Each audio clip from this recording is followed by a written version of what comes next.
Hello, friends.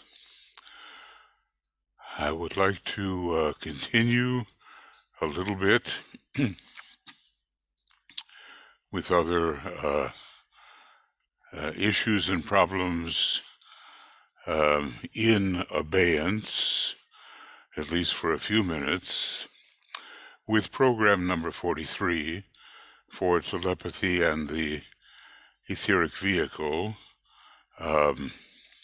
this being now the 7th of December, and we're on page 107. We finished program number 42, and just a little segue.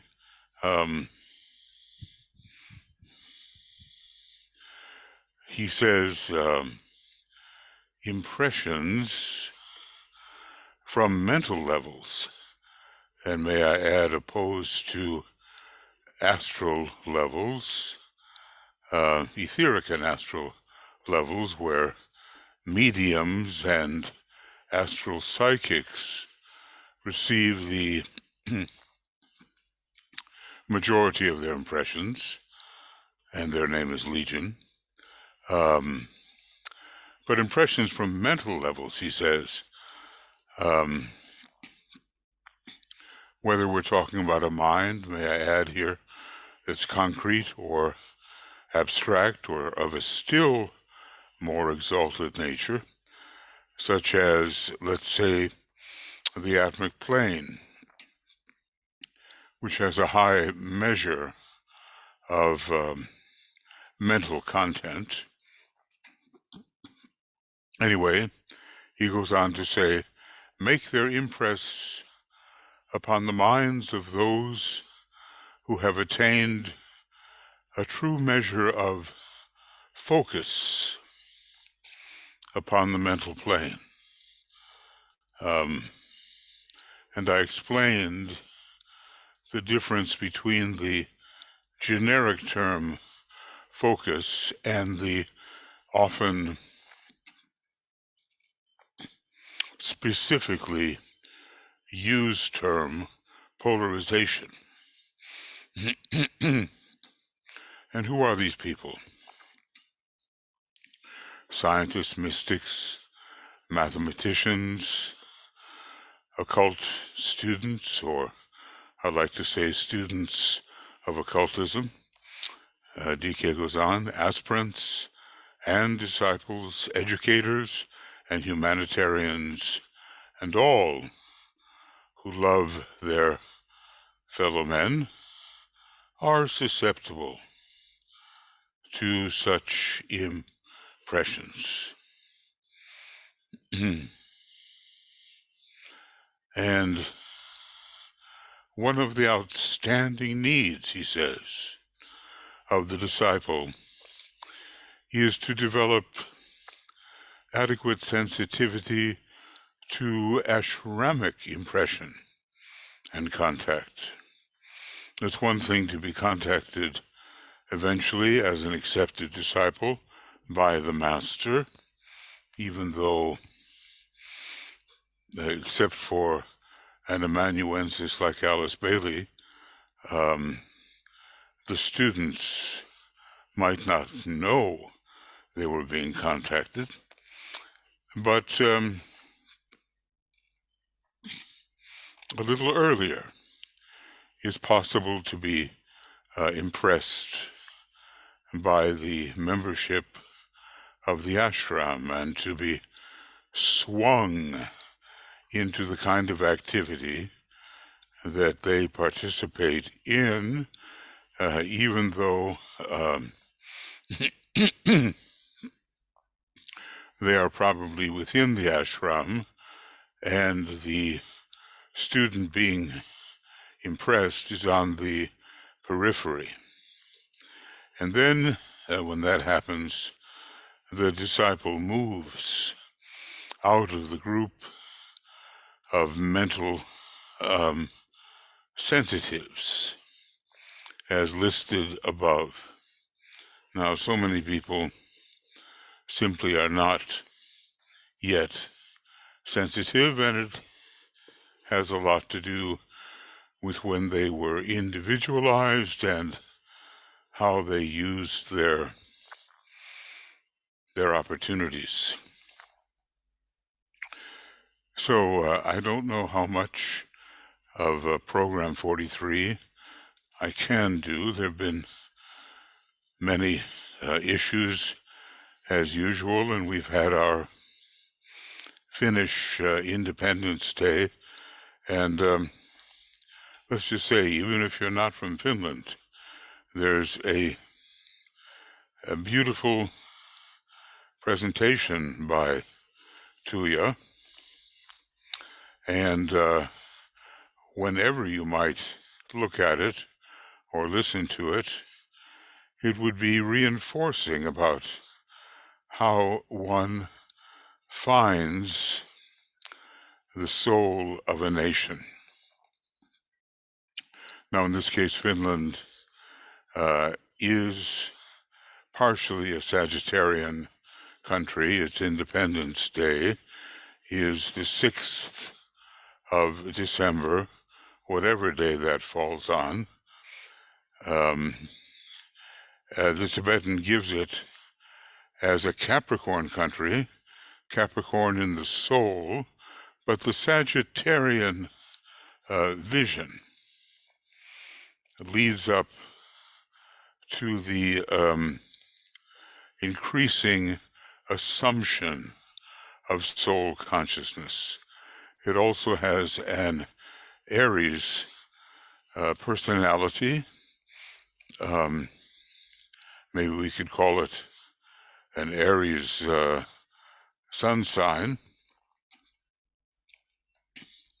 And that means the Advent period for Finland gets tied into the whole anticipation of the Christmas celebration. As far as I know, and it's only as far as I know, it's the only country that has a Capricorn soul. And there are many that have the Capricorn personality. Maybe to name just a few, in case I forget others.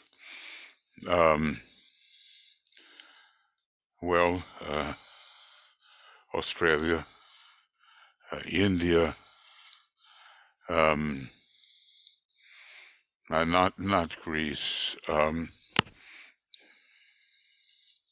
not doing too good a job here. But there are about 3 others that have the Capricorn personality. And I'm remembering Australia and India particularly, and I think we find something also in Europe, and I'm wondering what we find in Austria. Anyway, I won't hazard guesses here. I could find out quite quickly, and then I'll be kicking myself and saying, well, why did I not see what they were?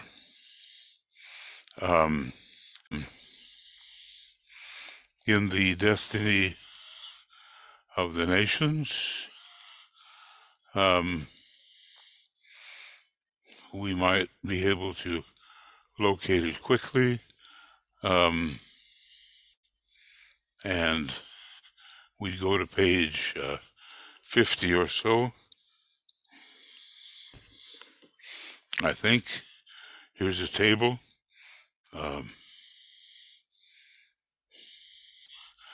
And let's see. Well, this table shows the rays, but I think there's also one that shows the personality sign. So let's see, page 50, and how often does that appear?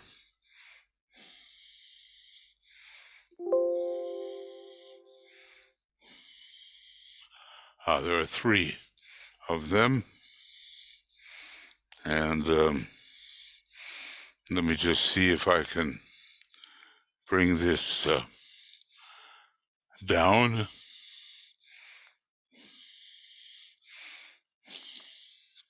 Well, as I say, it seems, here we are. Oh. Well, here are the personality rays. India, and well, Greece is one. Okay, and Japan, how could I forget that?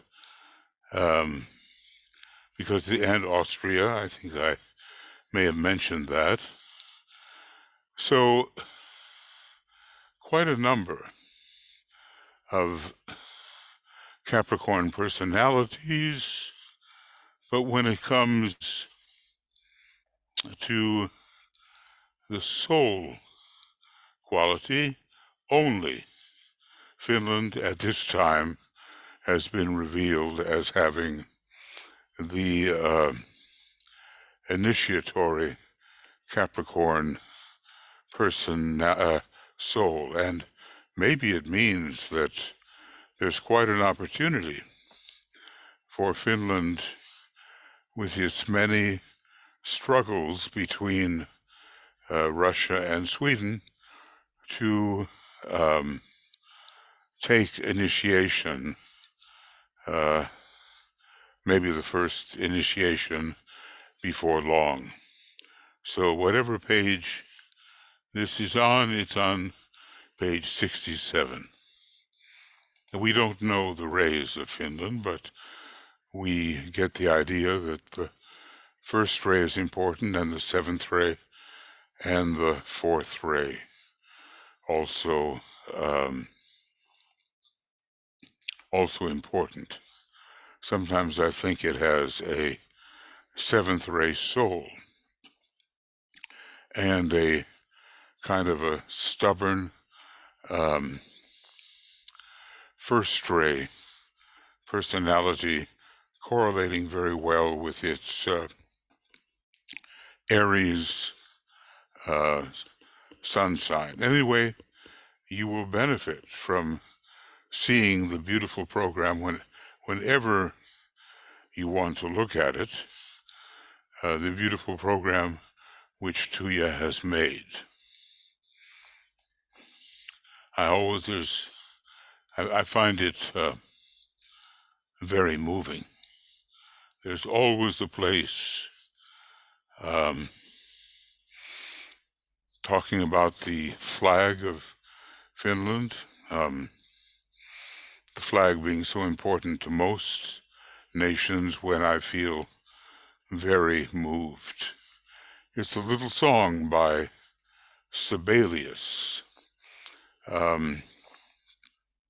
who is, I think, a more well-known and talented composer than anybody that is found in the other Scandinavian countries like Sweden and Denmark and Iceland, and they all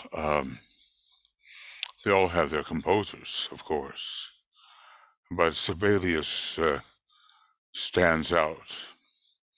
I can't really say that about Russian composers. There have been many and very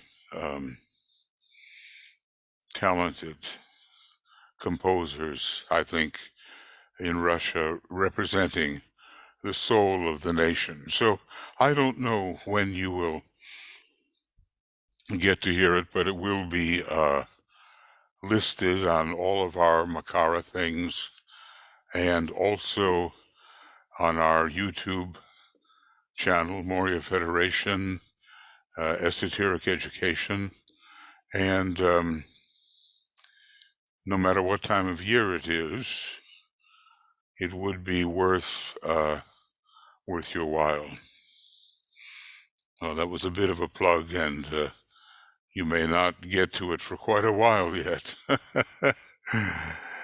Anyway, and you may say, well, the time sequence is off.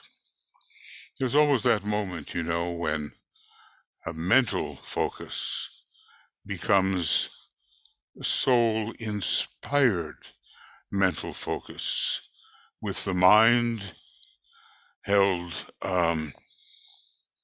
steady in the light. And you have to discover for yourself whether your mind is held steady in the light of your own soul, which is quite an elevation and an augmentation for the powers of the mind. Now, that has taken a little while to get this far. We're with program 43. So DK deals with all kinds of problems, and he searches very hard for the right words through which to convey his teaching. And we've dealt a lot with the science of impression and the supreme science of contact. We've dealt with the science of invocation and evocation. We've also dealt with the science of telepathy, learning that the master is not going to set out ways for you to artificially or with artificial rapidity learn telepathy. We already are telepathic, he tells us. But our problem is that we are not sufficiently sensitive. So finally, he says, beginning our program 43, the problem with which I now deal is far deeper and concerns the interpretation and the clear and correct recording of the impression, which is a far more difficult matter. Now, we have waded into a difficult book, actually beyond my expectation, more difficult than I expected. And I experienced the same when working on letters on occult meditation, more difficult than I anticipated. So basically, far deeper and concerns the interpretation and the clear and correct recording of impression, a far more difficult matter. Well, he seems to repeat this subject in various ways. Now, he knows exactly what he's been writing, and if he does repeat something, it is rare, and he tells you he's doing it, and then he often comes in at a different angle from the first presentation of the subject matter he is repeating.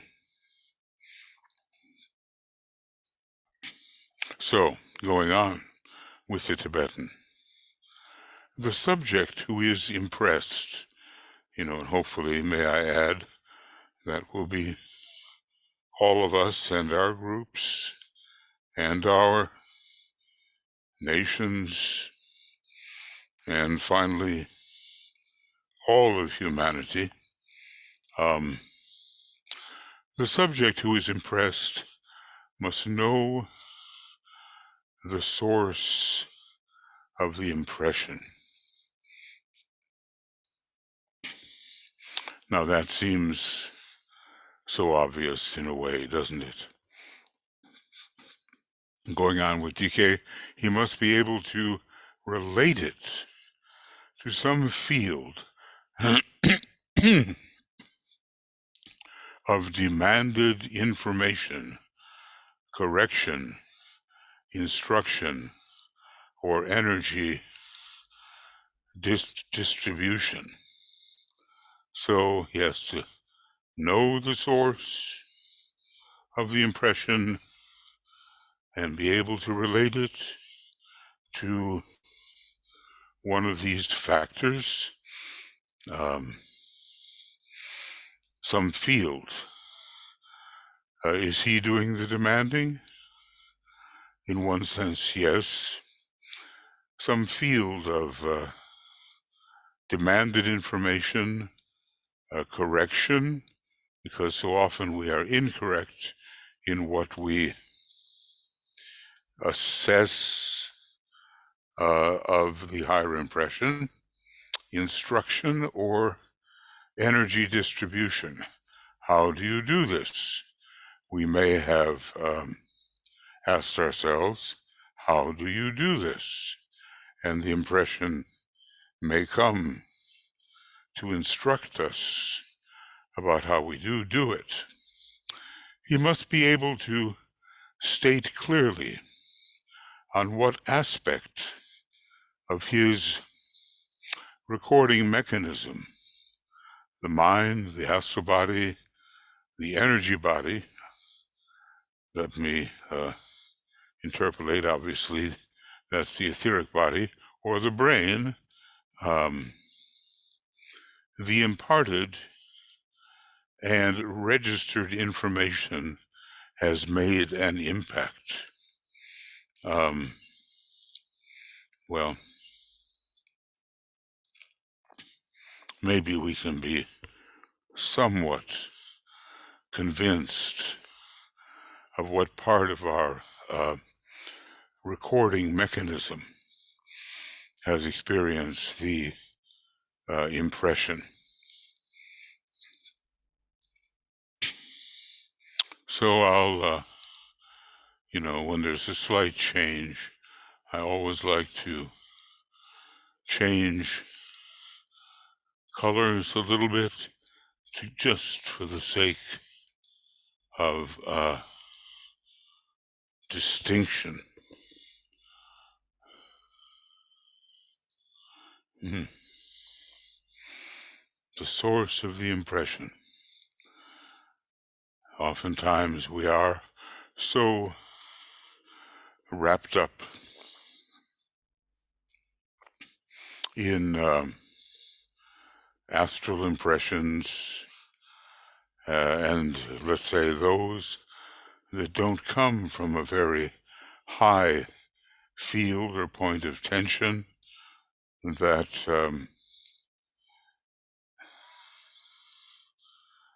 our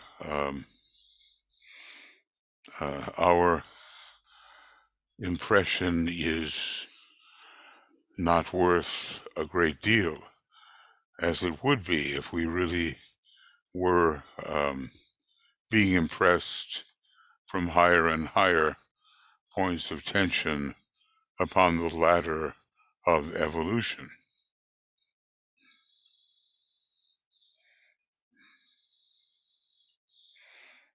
So just think for a moment, when you sense yourself to be impressed, is it the body doing the impression? Is it the etheric vehicle that you are feeling? Is it the astral vehicle and its tendency towards misleading glamour? Or is it in fact the mind in various categories, lower and higher? This is not easy.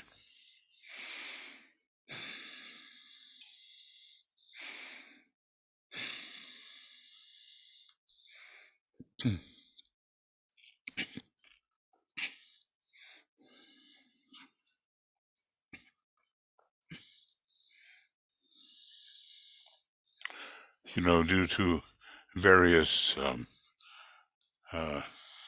factors in my physical vehicle, I've been feeling quite a bit of pain. But I know that being impressed by pain is not the result of impression from ever higher points of tension. And maybe if there were more increasingly high impression, the pain would somewhat subside. So we have to determine whether impression is coming simply from the personality itself, or whether it's coming from something higher, which uses the personality as a recording instrument.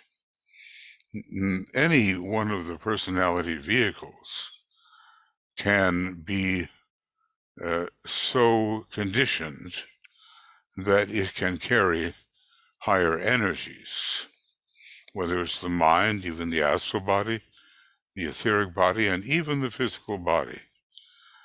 Those recording personal instruments can carry energies which are higher than the ones they are currently carrying.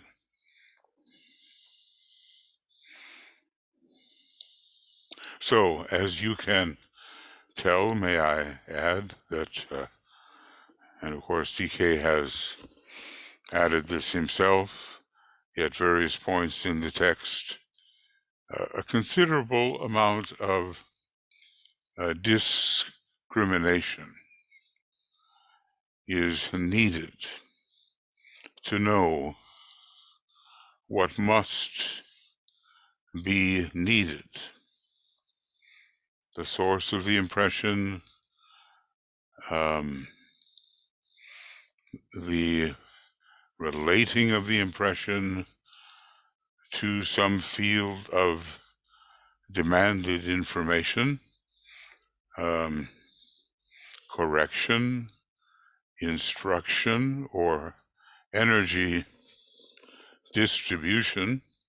Sometimes we just want to be better informed and thus corrected from our delusions and illusions.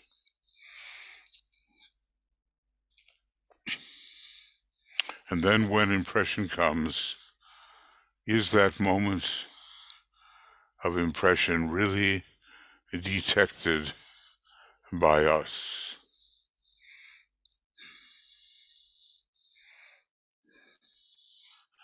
And how has that ascending series of higher impressions from higher points of tension made an impact upon our mechanism. Now, going on with decay,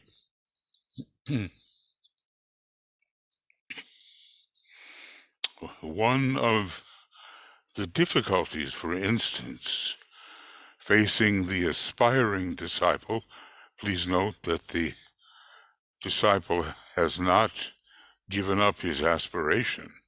He may no longer technically be called an aspirant, though I think every venturing disciple is an aspirant on some level.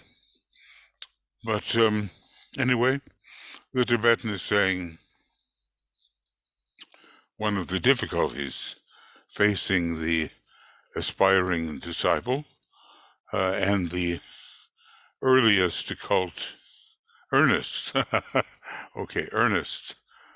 occult student is to record directly in the brain impressions from the spiritual triad and later from the monad via the antahkarana. So quite high recordings, impressions are needed, all the way from the true soul or ego, which we have named to be the spiritual triad, rather than its symbolic scabbard, which is the causal body or egoic lotus. It is a difficulty to bring the triad through to the brain. And sometimes you have to drop this rather consuming sense of individuality if you're going to do that, and think in more inclusive and planetary terms. I always think that if you study a treatise on cosmic fire, page 176 and 177, you will learn a lot about this. Well, that's what Hercules does.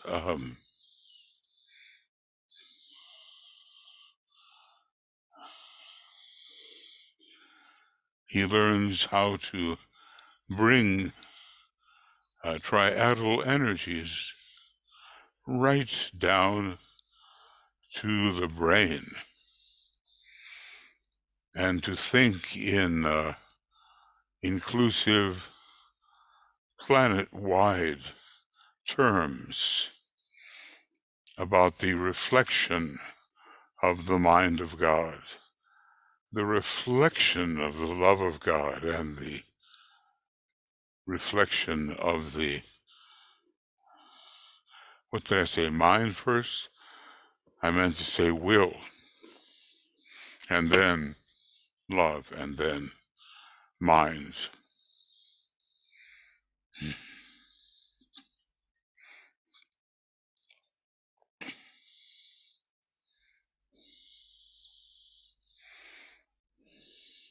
The Tibetan gives us the instruction in pieces, and maybe we don't know the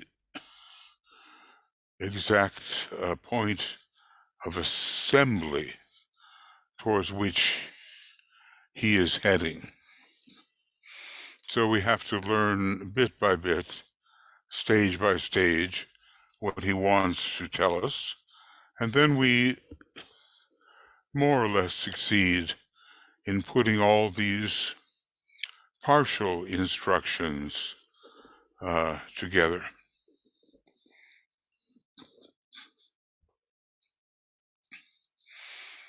And I think that some time, illusory though it is in one sense, can be reserved for a sensitive opening to higher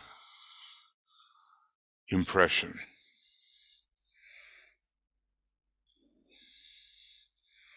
It will be, again, it will be of value, spiritually considered. Okay. Now we have worked on page 104, and here is 105. This impression, does he mean from the triad or monad via the bridge of light, which the student of occultism has been building? This impression, says the Tibetan, must be a direct descent from mental levels to the brain, avoiding all contact with the astral body. Now, this has been called the soul, mind, brain alignment. In the white magical process, the astral body does have to be reckoned with, and even here, so that it does not confuse the possible impact from the spiritual triad to the brain. Only, says the Tibetan, only insofar as this direct descent is attained will the re-recorded impression be devoid of error. I think he's saying, if I may say, that the more you become preoccupied with the astral body, the more distorted will become your attempt at direct impression from the spiritual triad, yes.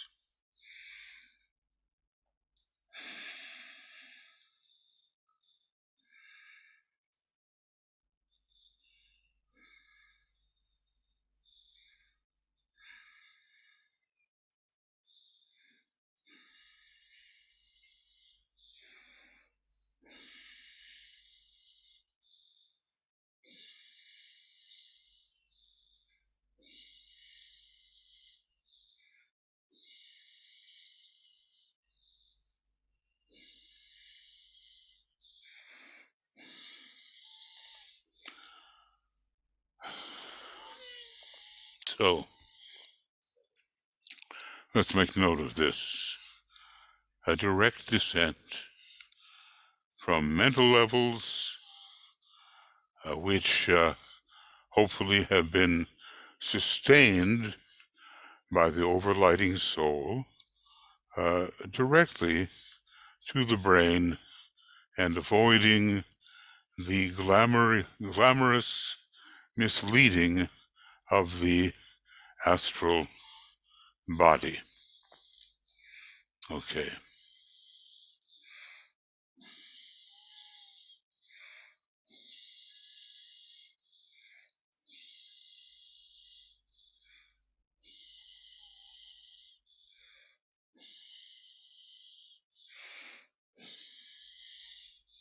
So the impression must be a direct descent, avoiding all contact with the astral body.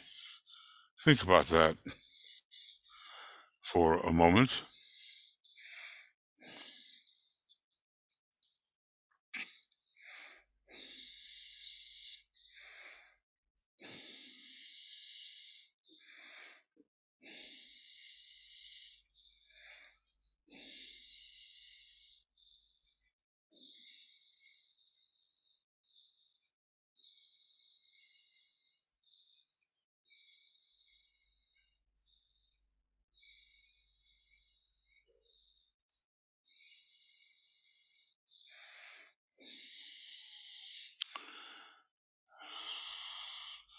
And notice that this impression is re-recorded. The lower it goes, until it is quite accurate once it emerges upon the dense physical plane.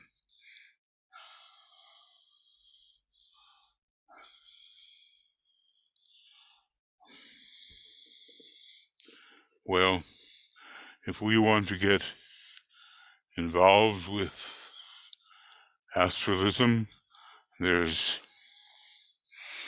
any number of opportunities to do so. One has seen some extraordinarily glamorous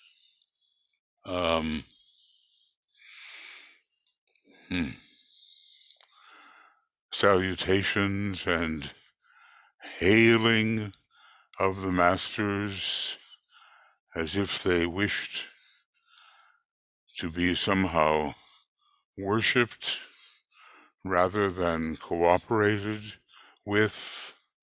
There's just something about the whole thing and the kind of purple ink in which the so-called proper method is written about, which just is off-putting. Off-putting if one realizes something about the calmer and more sober approach.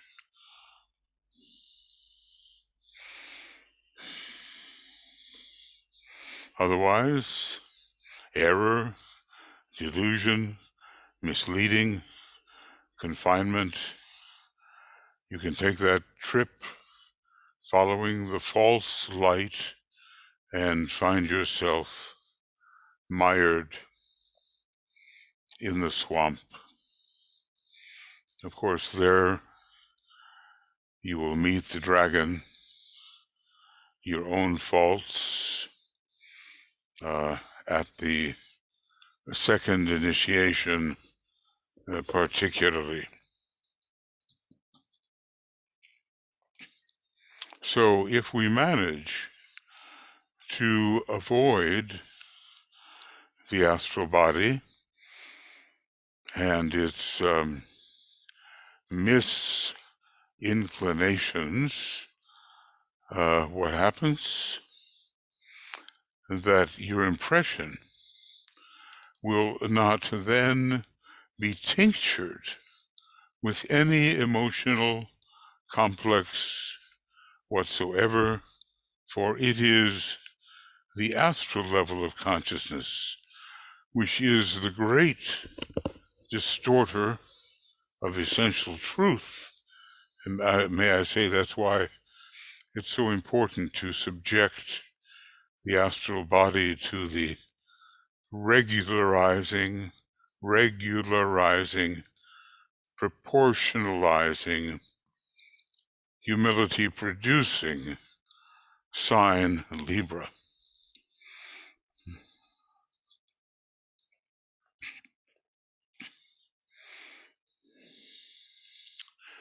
Libra gives us the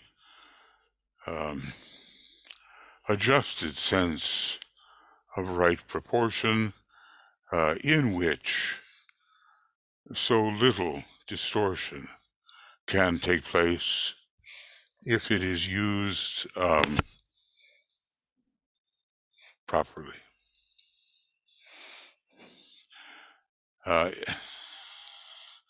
Impressions from the Ashram or from the Spiritual Triad, which are the only type of impressions with which I am here concerned, ashramic and spiritual triadic impressions, pass through 3 stages.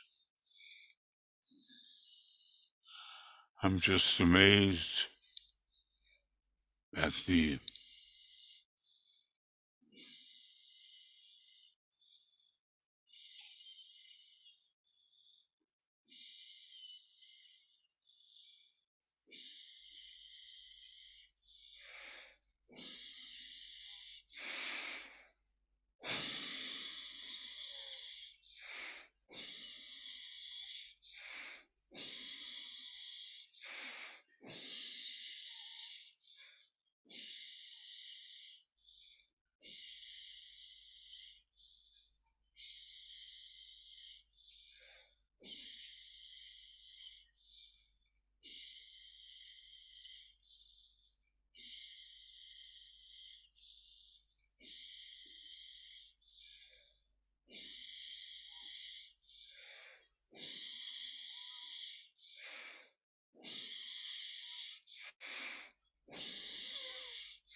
Well, he said it was much more important what he was about to say. So we see that.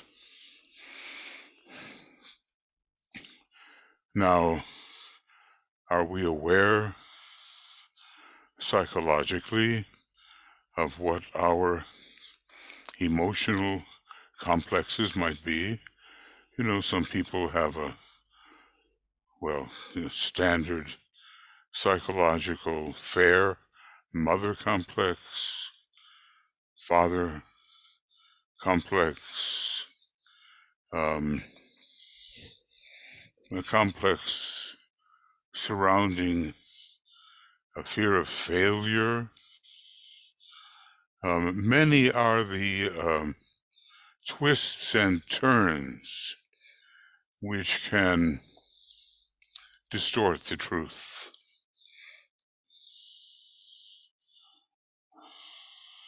And this is the important thing here. The astral level of consciousness is the great distorter of essential truth.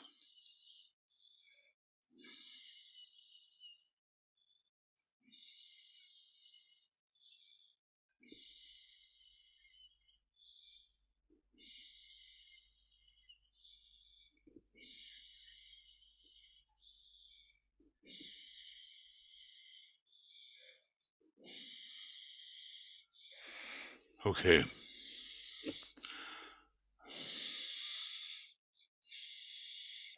So anyway, these higher impressions are the ones with which he is concerned, and they pass through 3 stages. Notice how long he has adhered to discussing the science of impression.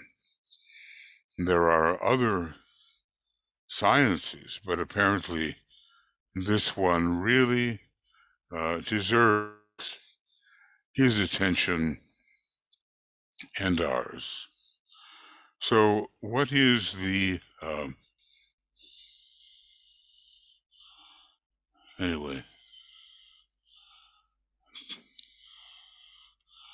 passing through 3 stages. Number 1, see, what do we have? 1, mental recording, brain reception, and recognized interpretation. These are the ones that he is concerned with at this point in his lecture. Well, I think I will have to, I'm not going to push ahead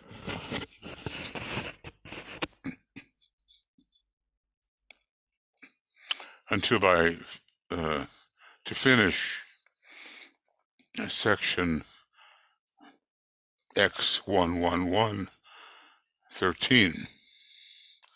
Not going to do that. But I will do a little more, because there is more. Okay, so the first is the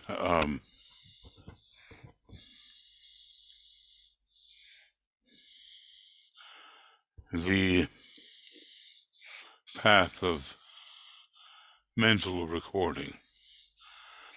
So, just reminding us of his words, impressions from the Ashram or from the Spiritual Triad are the only type he's looking to take up this moment, and they pass through 3 stages. The first one, the stage of mental recording.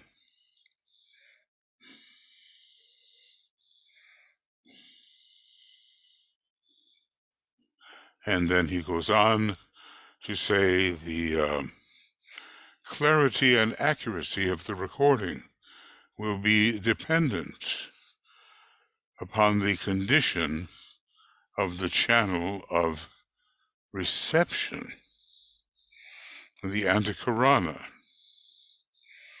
So he's receiving and transmitting via the antahkarana.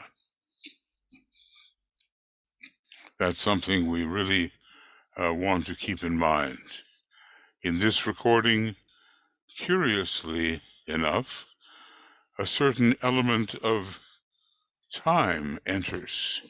It is not time, as you know it upon the physical plane, which is but the registration by the brain of passing events.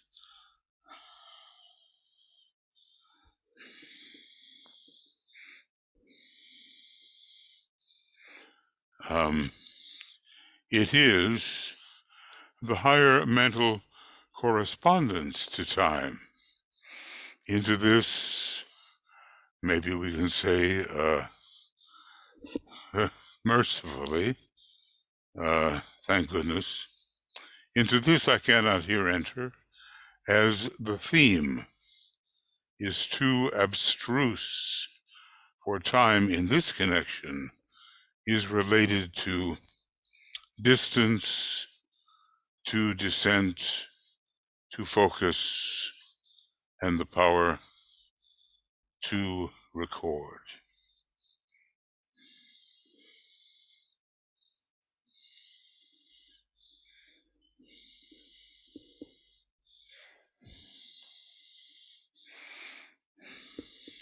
So at least we have one definition of time, and clarity and accuracy dependent on the condition of the antahkarana. Can the antahkarana be in different types of condition? I think so, depending on how successfully we have built it. The antahkarana of the beginner is something of a feeble attempt when compared with his success later on. Time element enters in. You can tell even here the Tibetan is dealing with very abstruse matters. And he's telling us that time, as the abstract mind knows it, is even more abstruse. So he's not going to enter that right now. And I would say probably wisely, because we have more than enough on our hands to complete, or at least to develop some kind of understanding of, if we can. Okay. Now, the next stage through which impressions from the ashram or from the spiritual triad will pass is the following.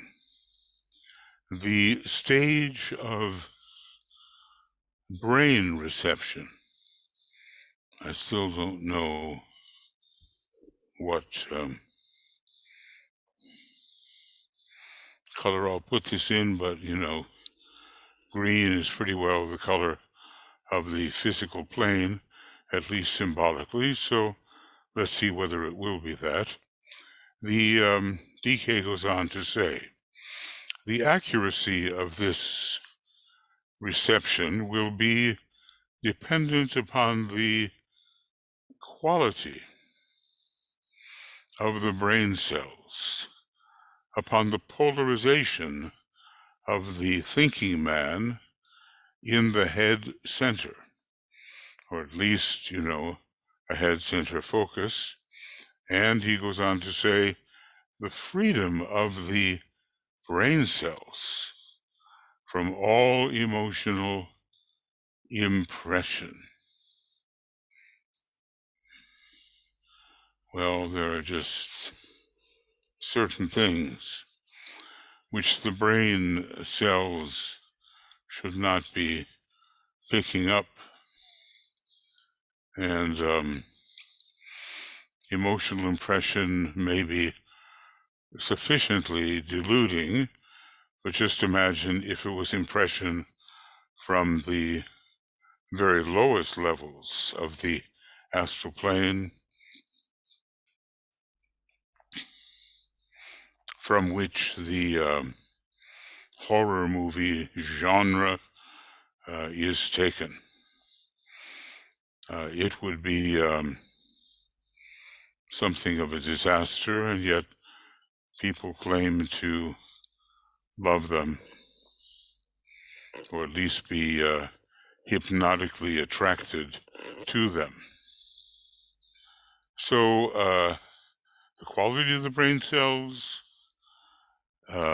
the polarization or focus of the thinking man in the head center, and the freedom of brain cells from emotional impressions. So just pause for a moment, and it's something that we have to ask ourselves, are my brain cells free from all emotional impression?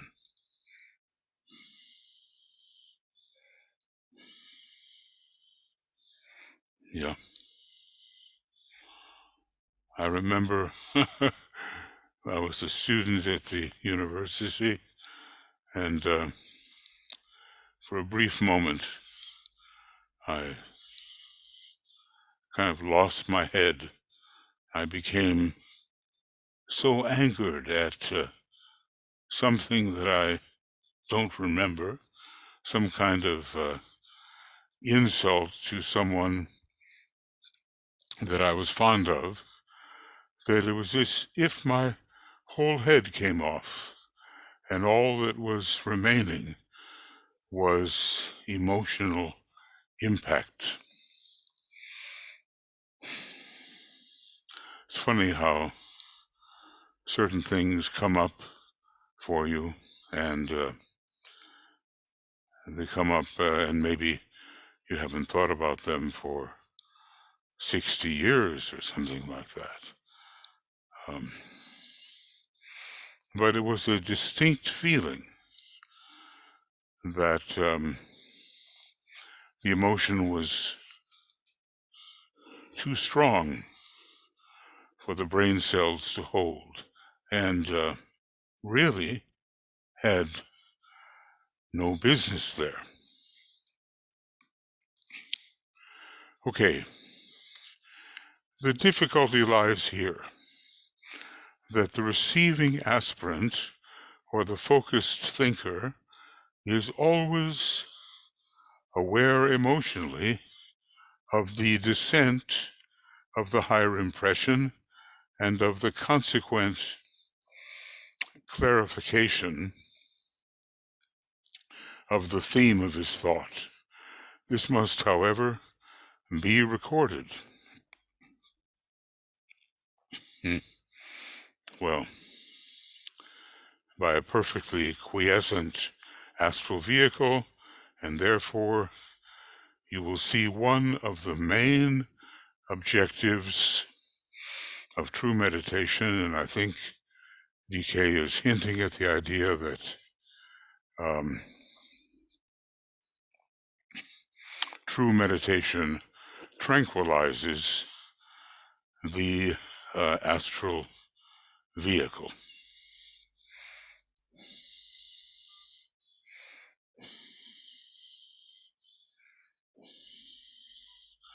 So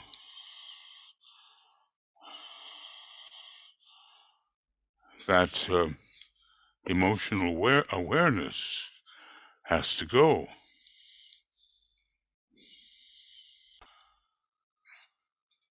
I think what we're being taught is that the idea is that we must not have both going on at the same time. Emotional awareness and the what should be a direct descent of hierarchical impression. So the very first thing, mental recording. And we've talked about different types of mental recording, lower and higher. And then the stage of brain reception, and why meditation is so very useful, because it quiets the astral body. It brings in a quiescent astral body. And I'm hoping this does not shut off again, you know. That would be really difficult. Okay, so the astral, or the impression, the higher impression, must be recorded by a quiescent astral vehicle, and that's the reason for, one of the reasons for meditation. Now, what is the third of the three stages as impression from the ashram, or from the spiritual triad, or higher, I suppose, passes downward. And the next impression goes through the stage of recognized interpretation. I guess the Tibetan is really choosing his words with care. And he goes on to say that this is an exceedingly difficult phase. Interpretation is dependent upon many factors: the educational background, the point reached in evolution, the mystical or the occult approach of the disciple to the center of truth, his freedom from the lower psychism, his essential humility, which plays a major part in proper understanding, you know, humility, an adjusted sense of right proportion, and his personality decentralization. In fact, the character in its entirety, that's very important, is involved in the matter of correct interpretation of the, I'll add, of the impression. So, an exceedingly difficult phase, and it's dependent on these many things, which I'm kind of listing here, but you can go over them.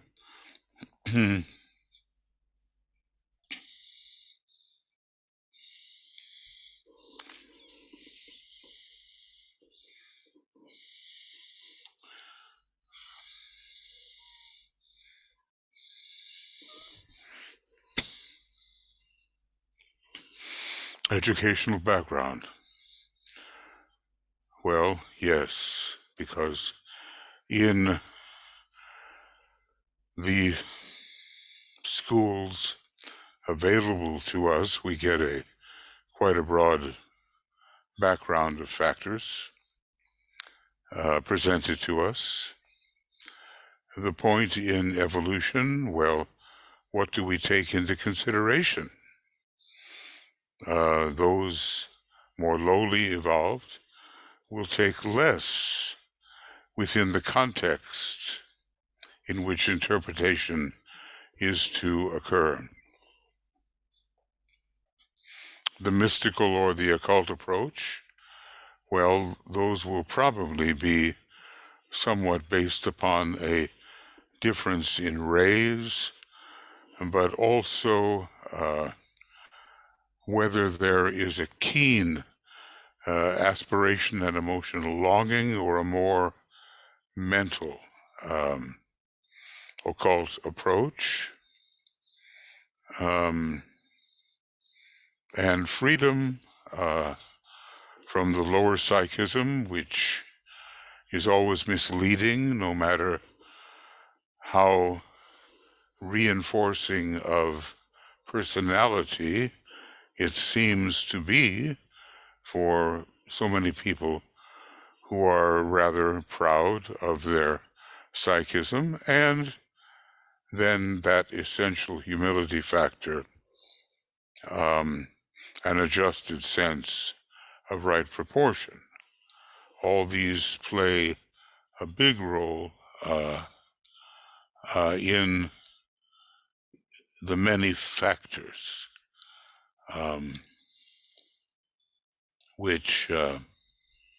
upon which the interpretation is dependent. In fact, and DK tells us, really, the whole character is involved.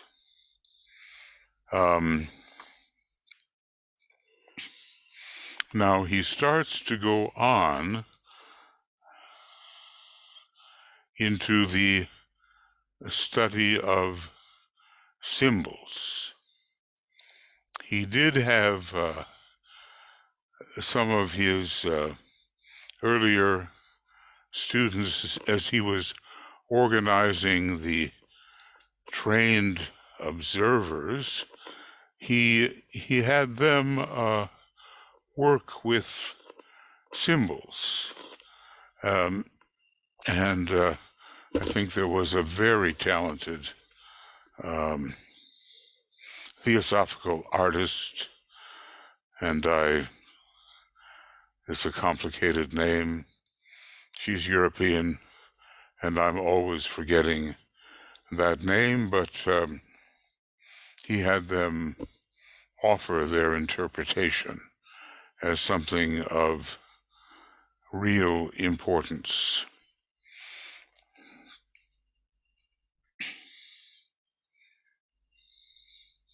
Is part of her name Frobe?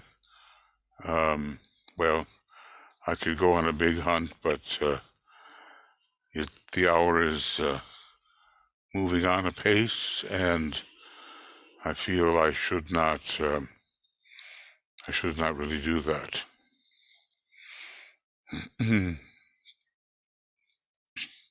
So far, of the supreme science of contact, he seems to be spending repeated emphasis upon the whole question of impression and the discrimination, or recognizing impressions and the discrimination as to their source, and of course their will come about a kind of interactivity with the impressing agent. Now, maybe we are actually quite some beginners, in this matter.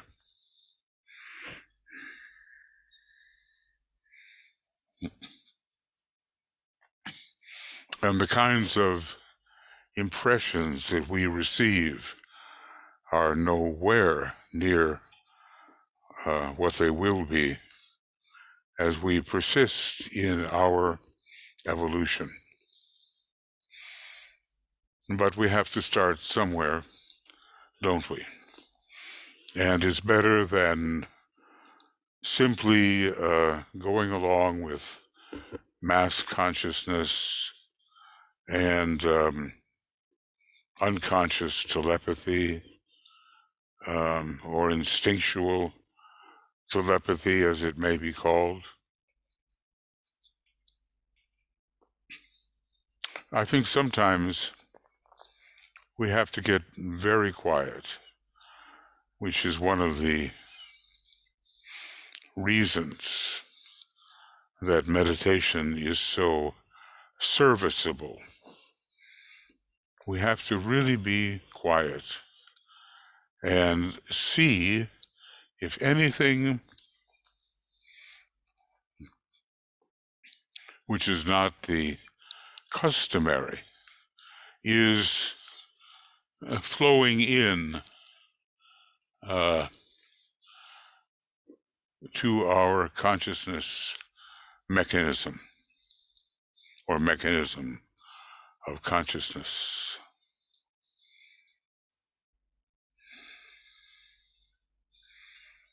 And maybe during this Sagittarius Advent period, it's a good time to indulge in that quietude, having put the lower version of the Stymphalian birds to rest. Someone said the other night, it was a really good statement, what are the symbols which Hercules uses to stun the Stymphalian birds into silence? And, well, the great tenor Enrico Caruso used to demonstrate that he could break a glass with the sustained sound of his voice. So this individual suggested that holding a clear and high note would drive the lower version of the Stymphalian birds into quietude. Now, there is a higher version of the Stymphalian birds, and they have to do with three great constellations and stars. We have Lyra, we have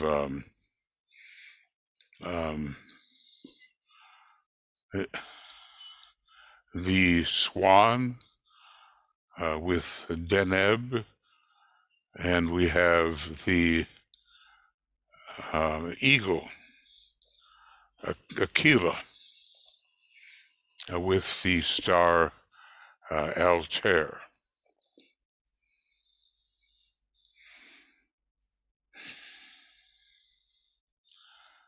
Now, those are, the gates into great realms. But we're talking about those destructive, iron-beaked, rampant thought forms which disturb us so very much and which prevent true registration. But if you sustain a clear high note, you can break their hold upon you.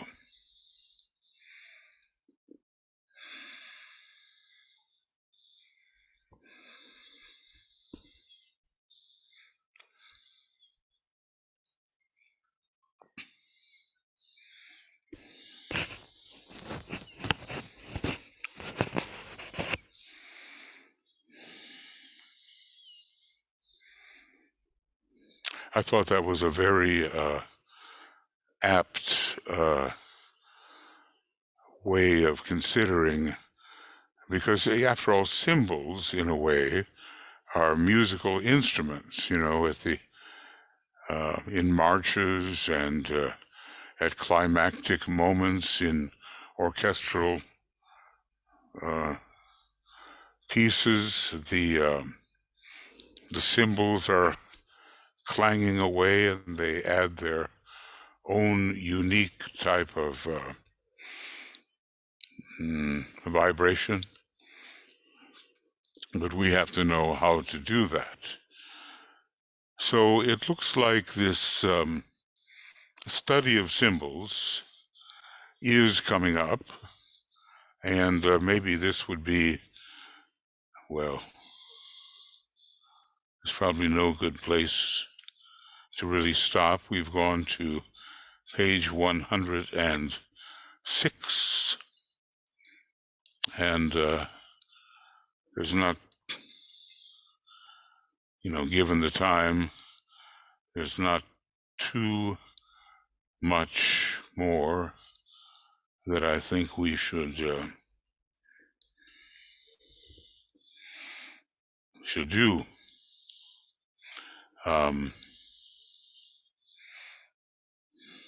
So this would be program 43, and here in Finland we're already over into the 8th of December, but most of the people listening in the United States or South America will still be in the 7th, and then of course in the Far East also in the 8th. So I'm going to I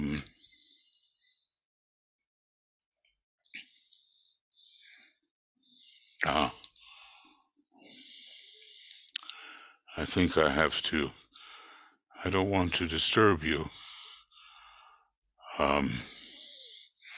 There's a better way to do this, and that would mean to just simply turn off the recorder for a little while. Okay, friends, well, our next, even though this was not a long program, our next program is number 44, to be undertaken, I don't know when.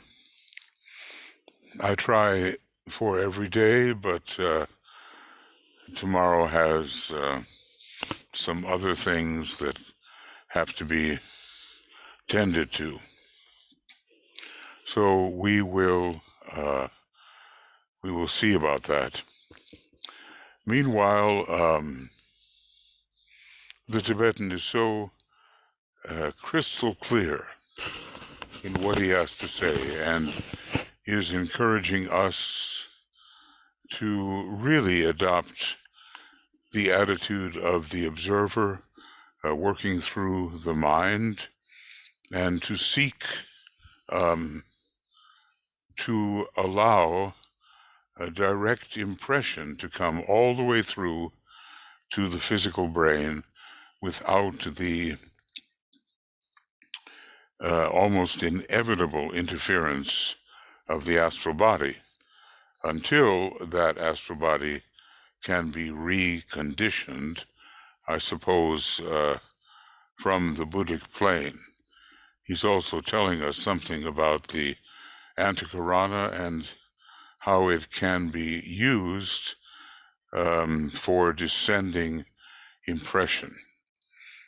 I get the impression that the science of impression has been maybe his most important focus of concentration thus far in the book. There are other sciences, as you know, of invocation and evocation, and of telepathy, and there's one other, well, science of relationship, something like that. But impression is the subject to which he has given the majority of attention. So I don't know when you'll have a chance to read this or look at it. It may be years from now. I just don't know. But if you got this far, you're into a wonderful little book which was meant to be inspiration to the very first group of 9 in the C Group project, which included Alice Bailey and Foster Bailey and Roberto Assagioli and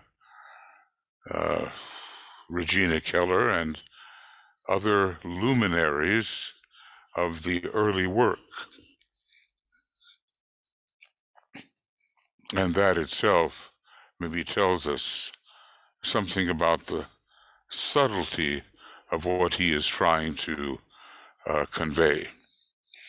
So we're going to get this sent out to you best we can, and as early as we can, and we'll carry on from there, with lots of love and good wishes from Tuya and myself and the communications group that works very, very hard to bring to you what Master DK is saying in a form that helps you assimilate it. Anyway, our next program is program 44, to be undertaken, if not tomorrow, then maybe the next day. We will see how we do.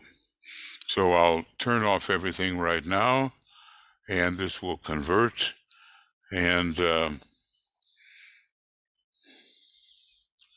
we'll be ready for more work together.